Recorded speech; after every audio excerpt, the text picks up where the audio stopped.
ये कहानी है ठंड में गरीब का देसी गीजर। इस बार तो ठंड इतनी कड़ाके की बरस रही है कि बस पूछो ही मत। और हमारे पास ठंड से बचने के लिए ज्यादा कुछ भी नहीं है। बिल्कुल सही कह रही है बेटा। ठंड का कहर तो इस बार बहुत ज्यादा बरस रहा है और सबसे ज्यादा ठंड की मार तो हम गरीबों को ही झेलनी पड़ती है। मुझे भी बहुत ज्यादा ठंड लग रही है। लग रहा है कि ठंड के मारे मेरी तो कुल्फी जम जाएगी। प्रीति चूल्हे पर चाय बना रही थी और वहीं दूसरी तरफ शांति और रमेश अपनी फटी हुई रजाई के अंदर बैठे थे। सभी का शरीर ठंड से कांप रहा था और कच्चे मकान को देखकर उनकी बेबस हालत का साफ अंदाजा हो रहा था। वहीं दूसरी तरफ रोहन आता है। यार प्रीति, पानी तो बिल्कुल भी गर्म नहीं हुआ है। तुमने क्या अंगीठी पर ठीक से आग नहीं रखी थी? रखी तो थी, तो फिर अब तक पानी गर्म क्यों नहीं हुआ? कोई बात नहीं, आप चाय पी लीजिए, मैं चूल्हे पर थोड़ा सा पानी गर्म कर देती हूँ। नहीं, चूल्हे का रहने दो, वरना लकड़ियाँ खत्म हो जाएंगी और अगर लकड़ियाँ खत्म हो गई तो बहुत मुसीबत हो जाएगी। वैसे भी सर्दी के मौसम में लकड़ी कुछ ज्यादा ही महंगी मिल रही है। लगता है कि आसमान छू रही है। अरे हम जैसे गरीबों के लिए तो मामूली लकड़ी का दाम भी सोने वाला भाव लगता है। कोई बात नहीं, आज नहाने की रहने दे बेटा, ऐसे ही काम चला ले।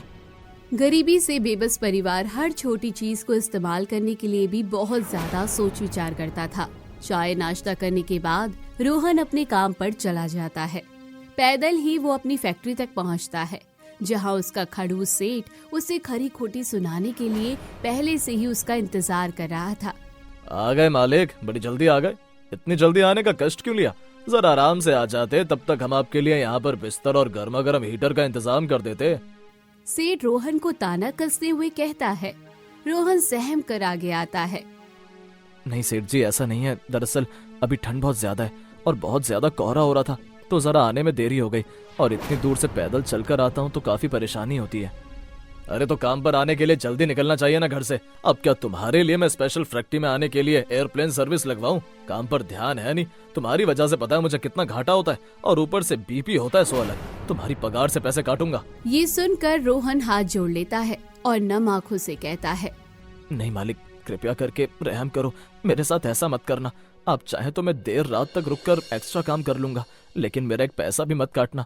घर पर बच्चों को खाने में बड़ी परेशानी होती है। इससे 2 वक्त का खाना ही बड़ी मुश्किल से नसीब हो पाता है। अच्छा ठीक है, अपने काम पर ध्यान दे। आज तो छोड़ देता हूँ, आगे से नहीं छोड़ूंगा।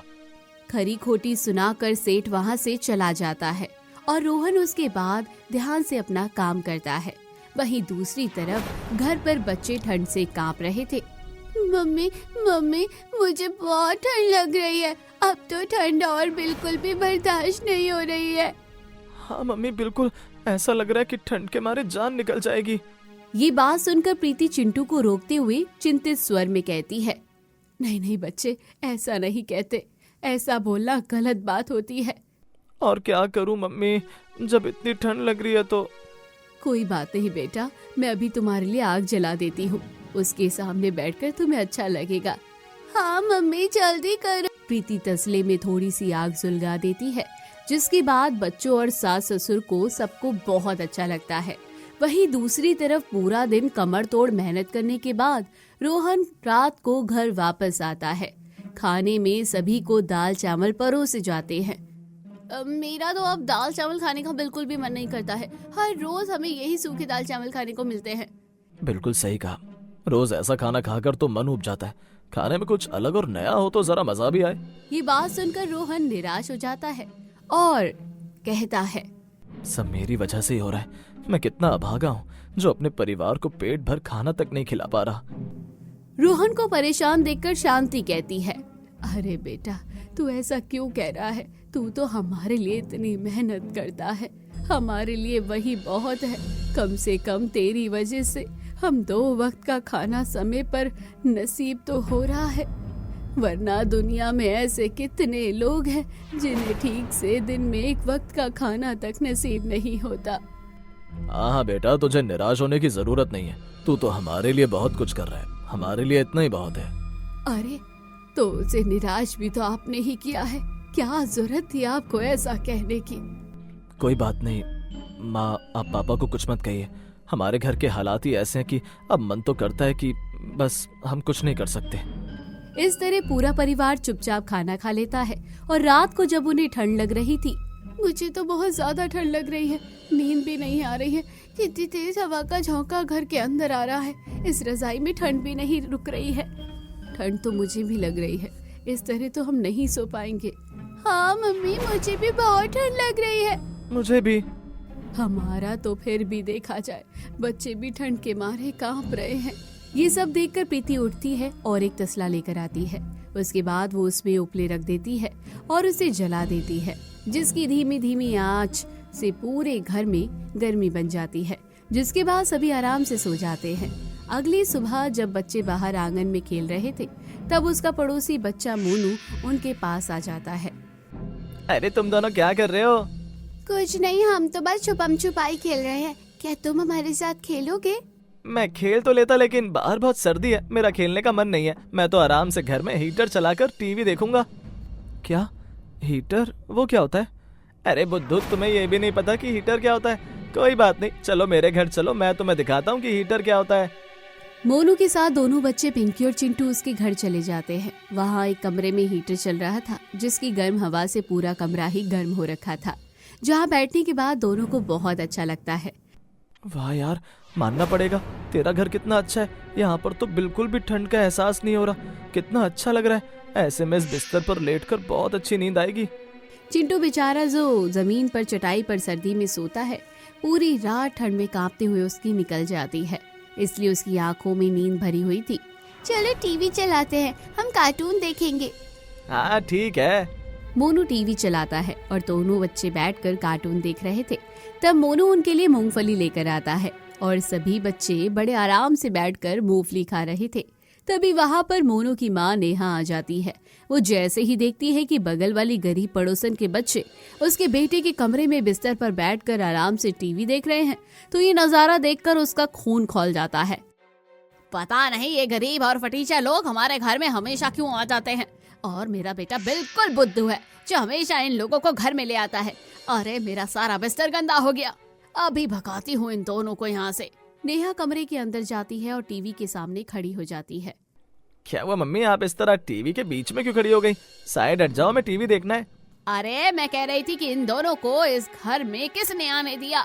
इन्हें मैं लेकर आया मम्मी। तुम दोनों जिस तरह आए हो ना, उसी तरह उल्टे पांव यहाँ से निकल जाओ। पता नहीं कहाँ कहाँ से आ जाते हैं। एक तो तुम्हारे कपड़े इतने गंदे हैं, पता नहीं कितने सालों से नहाए नहीं होंगे। मेरे घर में आकर मेरा भी सारा घर गंदा कर दोगे। आइंदा मेरे घर में नजर मत आ जाना। ऐसी बातें सुनकर पिंकी और चिंटू का मुंह उतर जाता है और दोनों वहाँ से जाने लगते हैं, जिसे देखकर मोनू कहता है, मम्मी ऐसा मत करो, ये दोनों मेरे दोस्त हैं, मैं इनके साथ हमेशा खेलता हूँ। अरे चुप कर तू, मुझे पता है ना मैं क्या कर रही हूँ। अरे इन जैसे गरीब फटीचरों के घर में कुछ तो होता नहीं है और दूसरों के घर में जाकर पता नहीं क्या क्या कर देंगे। अरे ऐसे लोगों का कोई भरोसा नहीं होता, जाने देने। नेहा की खरी खोटी सुनने के बाद बेचारे दोनों बच्चे उदास होकर वहाँ से चले जाते हैं। दोनों अपने घर के आंगन में आ ही रहे थे और उन दोनों की आंखों में आंसू थे, जिसे देखकर रिया उनसे पूछती है, अरे क्या बात है बच्चों, तुम दोनों इतना उदास क्यों हो? बुआ, हम मोनू के घर टीवी देखने गए थे, लेकिन वहाँ पर उसकी मम्मी ने हमें बहुत कुछ उल्टा सीधा बोला। हमें गरीब और फटीचर कहा कि हम पता नहीं कितने समय से नहीं नहाए हैं और उनका घर गंदा कर देंगे। क्या कहा? हाँ बुआ, उन्होंने ये भी कहा कि हमारा कोई भरोसा नहीं है कि हम उनके घर में जाकर क्या कर दें, इसीलिए उन्होंने हमें घर से निकाल दिया। इंसान के पास दो पैसे क्या आ जाते हैं, उनके पास तो घमंडी आ जाता है। अरे ये नहीं सोचते कि हर इंसान की जिंदगी एक जैसी नहीं होती और गरीबी और अमीरी से इंसान में कोई भेदभाव नहीं हो जाता, बल्कि सब तो यहाँ पर अपना जीवन काट रहे हैं। जिसे अमीरी का घमंड होता है ना, वो इंसान दूसरों को नीचा दिखाता ही है। कोई बात नहीं बेटा, तुम दोनों को निराश होने की जरूरत नहीं है। तुम देखना, एक दिन हमारे हालात भी सुधरेंगे। चलो हम अंदर चलते हैं। इस तरह बच्चे घर के अंदर चले जाते हैं, जहाँ प्रीति चूल्हे पर उनके लिए गर्मा गर्म आटे की और गुड़ की लापसी बनाती है। वाह मम्मी, हलवा, हम हलवा खाएंगे। आप हमारे लिए हलवा बना रही हो? गर्मा गर्म हलवा खाकर मजा आएगा। अरे बच्चों, ये हलवा नहीं होता है, ये सर्दी में खाते हैं ताकि ठंड ना लगे और शरीर में थोड़ी गर्माहट बन सके। लेकिन दादी, ये तो दिखने में बिल्कुल हलवे जैसा ही होता है। अच्छा ठीक है, तुम इसे हलवा ही समझ लो। उसके बाद सभी साथ में मिलकर लापसी खाते हैं। इस तरह दिन गुजर रहे थे। एक दिन पूरा घर बाहर आंगन में बैठकर आग सेक रहा था। तभी बगल वाली पड़ोसन के घर 2 डिलीवरी बॉय आते हैं। वो उसके घर की बेल बजाते हैं। नेहा आंटी ने फिर से अपने घर में कोई अच्छी सी चीज मंगवाई होगी। हाँ, बक्सा तो देखो कितना बड़ा है। अरे इसका तो हर दूसरा दिन का है। हर रोज पता नहीं कुछ ना कुछ मंगवाती रहती है। पता नहीं इतना सामान अपने घर में कहाँ रखती होगी। हमारे घर में तो ढंग से सामान रखने के लिए तक जगह नहीं है। इसी को कहते हैं पैसे की ताकत। अगर पैसा है तो सब है। जब मन करे कुछ भी मंगवा लो और फिर जगह तो अपने आप बन ही जाती है। सही कहा, लेकिन वही पैसा तो नहीं है हमारे पास हमारी जिंदगी में, जिसकी वजह से हमें काफी दुख दर्द झेलने पड़ते हैं। वहीं दूसरी तरफ नेहा का दरवाजा खुलता है और वो देखती है कि बगल वाला गरीब परिवार उसे ही देख रहा है। इसलिए वो थोड़ा जोर से चिल्लाकर बात करती है। अरे हाँ भैया, मेरा गीजर आ गया। चलो अच्छा है, मेरा पुराना गीजर खराब हो गया था तो हमारा काम ही नहीं चल रहा था। हम तो दिन में बिना नहाए रह ही नहीं सकते, चाहे गर्मी हो या सर्दी। अब मैं आराम से गीजर में पानी गर्म करके नहाऊंगी। अब कुछ फटीचे लोगों की तरह थोड़ी ना हूँ मैं, जो कई दिनों तक नहीं नहाते। चलिए अंदर चलते हैं। इतना कहकर नेहा घर के अंदर चली जाती है और वो दोनों आदमी भी घर के अंदर गीजर फिट करने के लिए चले जाते हैं। वहीं दूसरी तरफ गरीब परिवार वाले, जिसने ये सारी बातें सुन ली थी, देखो देखो तो जरा इसे कितना ज्यादा घमंड दिखा रही है अपने पैसों के ऊपर। किस तरह हमें सुनाकर ताना मार रही है। सच कहा, ये हमें नीचे दिखाने का कोई मौका नहीं छोड़ती। हमेशा बस अपने पैसों के घमंड में चूर रहती है। जब देखो दूसरों को ताने मारती है। अरे अभी हमारा अगर समय खराब चल रहा है तो क्या हुआ, कल को तो ठीक हो सकता है ना। कोई बात नहीं बेटा, हम किसी की सोच नहीं बदल सकते। उसे बोलकर अपना खून मत जला। अगले दिन सुबह रोहन काम पर जाने के लिए तैयार होता है तो वो देखता है कि चूल्हे पर पानी गर्म हो गया है। उसमें से वो आधा पानी ले लेता है। अरे आपने सिर्फ आधा पानी क्यों लिया, आप पूरा पानी ले लीजिए। नहीं प्रीति, अगर सारा पानी ले लिया तो बाकी सब कैसे नहाएंगे। वैसे भी लकड़ी बहुत कम है। सच कहा आपने, लकड़ी का भाव भी तो बहुत ज्यादा बढ़ गया है। समझ नहीं आता क्या करें। अगर हमारे पास घर में गीजर होता तो हमें इतनी परेशानी नहीं होती। पर कोई बात नहीं, आज आप अच्छे से नहा लीजिए। इतने से पानी में काम नहीं चलेगा। बाकी सबका पानी मैं अंगीठी में गर्म कर दूंगी। हम तो बाद में भी देरी से नहा लेंगे। अच्छा ठीक है।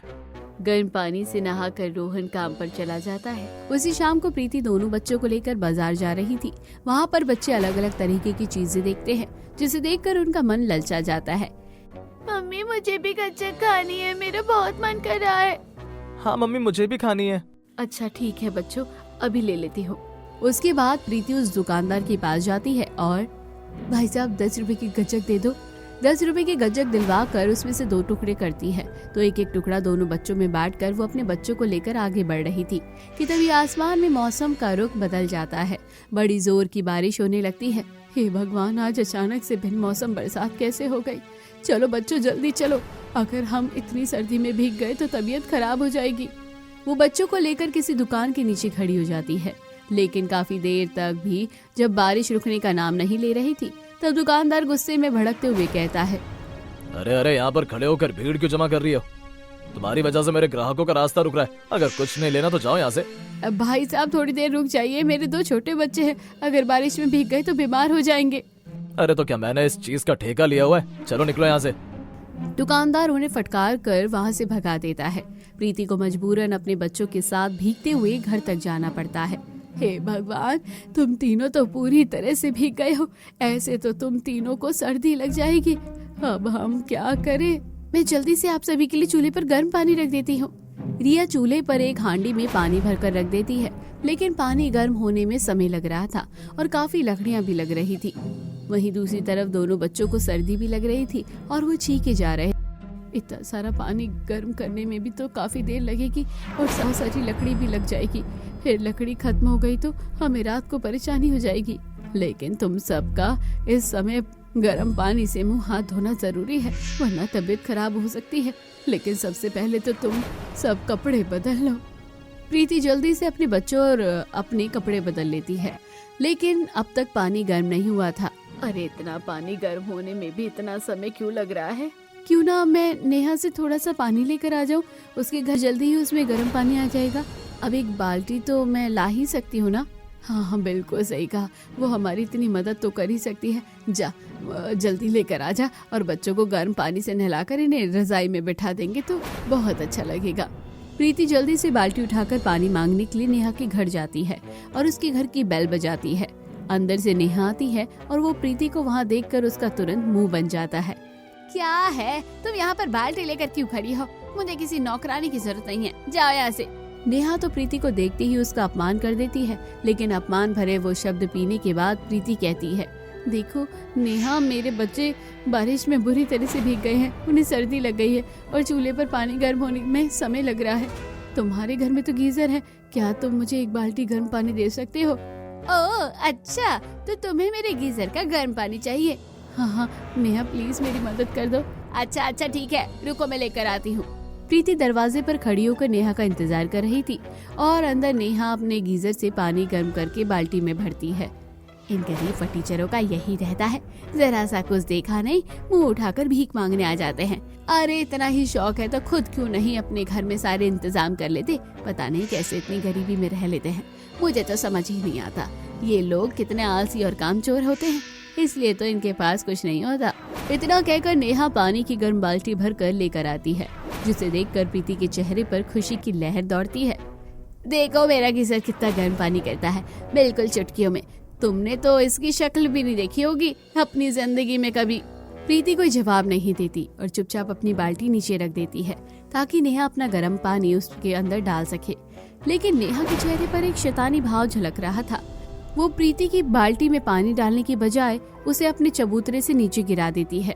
ऐसा नजारा देखकर प्रीति काफी हैरान हो जाती है। अरे नेहा, ये तुमने क्या कर दिया? तुमने सारा पानी नीचे क्यों गिरा दिया? तो तुम्हें क्या लगा मैं अपनी कीमती गीजर का पानी तुम्हें दे दूंगी? बिल्कुल नहीं, मेरे रहते हुए ऐसा नहीं हो सकता। तुम्हें क्या लगा तुम मुंह उठाकर यहाँ पर गर्म पानी मांगने आ जाओगी और मैं तुम्हें पानी दे दूंगी? तुम भला इतनी बड़ी गलतफहमी में कैसे रह सकती हो? निकलो यहाँ से। ऐसा अपमान सहन करके प्रीति की आंखों में आंसू आ जाते हैं और वो नम आंखों से अपने घर वापस लौट आती है। उसे ऐसा देखकर शांति सब समझ जाती है। तब तक तो चूल्हे पर रखा पानी भी गर्म हो जाता है। तब प्रीति सारी बात शांति को बताती है।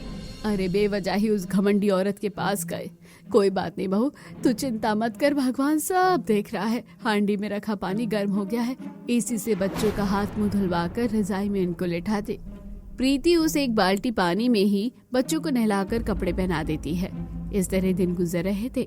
फिर एक दिन दोनों बच्चे जब बाहर आंगन में खेल रहे थे तब उनकी नजर एक बूढ़ी अम्मा पर जाती है जो ठीक से चल नहीं पा रही थी और कीचड़ में गिरने वाली थी। तब दोनों बच्चे दौड़कर उनके पास जाते और उन्हें गिरने से बचा लेते हैं।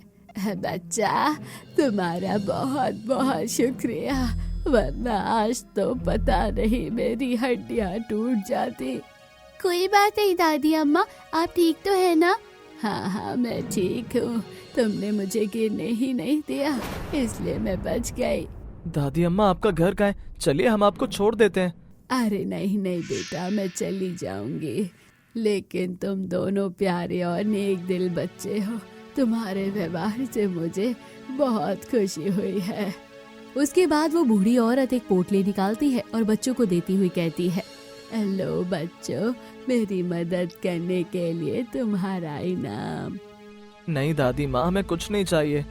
अरे अरे बच्चों, रख लो, शर्माओ मत, तुम्हारा इस पर हक बनता है। इसमें एक मिट्टी है जिसकी मदद से तुम कुछ भी बनाओगे वो असली में तुम्हारे पास आ जाएगा। क्या कहा? सच में ऐसा हो सकता है? हाँ हाँ बिल्कुल हो सकता है। जाओ घर जाकर एक बार कोशिश कर तो देखो। दोनों बच्चे पोटली लेकर आते हैं और सभी को ये बात बताते हैं। अरे पता नहीं कौन सी बुढ़िया इन्हें ये पोटली दे गई है और उल्लू बना गई है। अरे बच्चों, ऐसा कुछ नहीं होता। नहीं दादी, ऐसा होता है। वो दादी माँ हमसे झूठ क्यों बोलेगी? वो तो बहुत अच्छी थी। अरे बाहर ऐसे ही बहुत से लोग घूमते रहते हैं, हर किसी पर भरोसा करने की जरूरत नहीं होती। नहीं, हम एक बार कोशिश करेंगे, क्या पता सच हो और हमारी सारी चीजें सच हो जाएं। हाँ, तुम्हें जो करना है करो, लेकिन पूरे घर में मिट्टी मत फैला देना। एक साइड में बैठकर खेल लो। बुआ, आप तो हमारी मदद कर दो। अरे तुम भी कैसी मिट्टी के चक्कर में पड़ गए हो? अब तुम इस वजह से मुझे परेशान करोगे। अच्छा बताओ क्या बनाना है? एक स्वेटर बना लेते हैं। अच्छा ठीक है। बच्चों के कहने पर रिया उनके लिए एक स्वेटर बनाती है और जैसे ही वो मिट्टी का स्वेटर बनाती है और वो हटती है तभी वो स्वेटर असली बन जाता है, जिसे देखकर पूरा परिवार हैरान हो जाता है। अरे वाह, ये तो सच में कमाल हो गया। तुम तो बिल्कुल सही कह रहे थे बच्चों, सच में ये तो हमारी जिंदगी में साक्षात चमत्कार हो गया। देखा, हमने कहा था ना। ये हमें एक जादुई मिट्टी मिली है जिसकी मदद से हम कुछ भी कर सकते हैं और कुछ भी ले सकते हैं। हाँ, और देखो इतनी सारी मिट्टी इस्तेमाल करने के बाद भी मिट्टी बिल्कुल भी खत्म नहीं हुई है। ये कभी ना खत्म होने वाली मिट्टी है। इस तरह सभी बड़े खुश हो गए थे। अब जब हमारे सबके लिए स्वेटर बन गए हैं, क्यों ना अब हम अपने लिए भी सभी कुछ बना लेते हैं। बिल्कुल सही कहा। वैसे भी इस समय हमें गीजर की बहुत ज्यादा सख्त जरूरत है। गीजर बनाएंगे तो हमारी सर्दी की आधी से ज्यादा समस्या हल हो जाएगी। और इसके बाद वो सबसे पहले मिट्टी का गीजर बनाते हैं। इसके बाद वो असली हो जाता है। अगले दिन सुबह सभी गीजर में गर्म पानी से नहाते हैं और सभी को नहा धोकर बहुत अच्छा लग रहा था। मुझे तो सच में यकीन नहीं हो रहा कि असली में ये सब चीजें होती भी हैं। हाँ, बिल्कुल सही कहा। इसकी मदद से तुम सबने देखा तो कितनी सारी चीजें बना दी हैं। उस जादुई मिट्टी की वजह से उन्होंने सभी घर वालों के लिए सर्दी के बहुत सारे गर्म कपड़े और यहाँ तक कि अपने लिए गर्म रजाई तक बना दी थी। साथ में रसोई में कुछ बर्तन भी टूटे फूटे थे, उसकी मदद से वो नए बर्तन भी हो गए थे। मैं कह रही थी कि जिस तरह हमारी मदद हुई है उसी तरह हम सभी गरीब परिवार को भी क्यों ना मदद कर दे, सबको बहुत राहत मिलेगी। बिल्कुल सही कहा। हम ऐसे सर्दी के मौसम में सभी के लिए हीटर और गीजर बना देंगे। इससे सभी को बहुत राहत मिलेगी। वो लोग बिल्कुल ऐसा ही करते हैं। सभी गरीब परिवारों को जादुई मिट्टी की मदद से हीटर और गीजर बनाकर दे देते हैं। वो सभी की बहुत मदद करते हैं। अब उनके हालात भी थोड़ा ठीक हो रहे थे। लेकिन वहीं दूसरी तरफ नेहा के घर में कुछ भी अच्छा नहीं चल रहा था। उसका बिजनेस पूरी तरह से डूब चुका था, जिसकी वजह से उनके घर की आर्थिक स्थिति बिल्कुल भी ठीक नहीं थी। समझ नहीं आ रहा अब हम आगे कैसे सब ठीक करेंगे। मुझे भी कुछ समझ नहीं आ रहा। मुझे तो लग रहा है कहीं हमें घर न बेचना पड़ जाए। मैं घर में जितना भी सामान था, गीजर हीटर सब बेच तो दिया, लेकिन फिर भी कुछ नहीं हो रहा। अब हमें इस तरह गरीबी में ही अपना समय काटना होगा। नेहा का पति अब दूसरी जगह काम करना शुरू कर देता है। उनके पास उनका खुद का घर तो बच गया था, लेकिन घर के अंदर से सारा सामान बिक गया था। अब उन्हें भी गरीबों की हालत में दिन काटने पड़ रहे थे। आजकल मोनू भी नहाता नहीं था क्योंकि गैस भरवाने के पैसे जो नहीं थे, और नेहा छत पर चूल्हे पर ही खाना बनाती थी और लकड़ी काफी महंगी थी। ये सब प्रीति और उसका परिवार देख रहा था। वैसे बेशक नेहा ने हमारे साथ कभी कुछ कितना ही गलत क्यों ना किया हो, लेकिन अब जो उसके साथ हो रहा है वो बहुत गलत हो रहा है। बिल्कुल सही कहा आपने मम्मी जी। मुझे तो लगता है कि हमें उसकी मदद करनी चाहिए।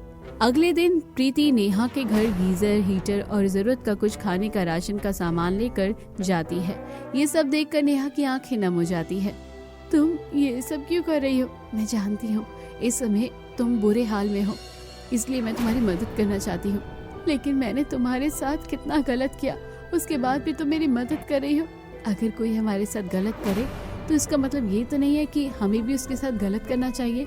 मेरा तो ये मानना है कि चाहे कैसी भी हालत क्यों ना हो, हमें एक दूसरे इंसान की मुसीबत में जरूर मदद करनी चाहिए। तभी तो दुनिया सुंदर होगी, वरना तो दुनिया हर तरफ हैवानियत से भर जाएगी। प्रीति का मदद भरा स्वभाव देखकर अब नेहा का भी दिल बदल जाता है और उसके व्यवहार में बदलाव आने लगता है। वो अब सभी के साथ अच्छे से रहती है।